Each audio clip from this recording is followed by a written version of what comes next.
بسم اللہ الرحمن الرحیم۔ زندگی بہت خوبصورت ہے، لیکن نماز کے ساتھ جو شخص نماز نہیں پڑھتا وہ سکون کا مطلب ہی نہیں جانتا۔ ہمیشہ بے چین رہتا ہے، الجھا ہوا اپنی دنیا میں، کبھی بے صبرا تو کبھی ناشکرا۔ یہ نماز ہی تو ہے جو ہمیں رب پر بھروسہ کرنا سکھاتی ہے، ہمیں صبر کرنا سکھاتی ہے، ہمیں زندگی خوبصورت محسوس کرواتی ہے۔ رب جس حال میں رکھے اس پر راضی ہو جاتے ہیں۔ یہ نماز ہمیں اپنے رب سے بہت قریب رکھتی ہے، ایک میٹھے سے سکون کی طرح۔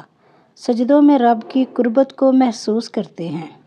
حضرت ابن مسعود رضی اللہ تعالیٰ عنہ سے روایت ہے کہ میں نے نبی کریم صلی اللہ علیہ وآلہ وسلم سے پوچھا کہ اللہ تعالیٰ کی بارگاہ میں کون سا عمل زیادہ محبوب ہے؟ آپ صلی اللہ علیہ وآلہ وسلم نے فرمایا کہ اپنے وقت پر نماز پڑھنا۔ جب بھی دعا کے لیے ہاتھ اٹھائیں، سب سے پہلے اپنی نماز کے لیے دعا مانگیں کہ اللہ ہمیں نماز قائم کرنے والوں میں سے بنائے۔ نماز پڑھے بغیر ہمارا گزارا نہ ہو۔ اے ہمارے رب، جب تو ہم کو ہدایت کر چکا تو ہمارے دلوں کو نہ پھیر اور اپنے ہاں سے ہمیں رحمت عطا فرما، بے شک بہت زیادہ دینے والا ہے۔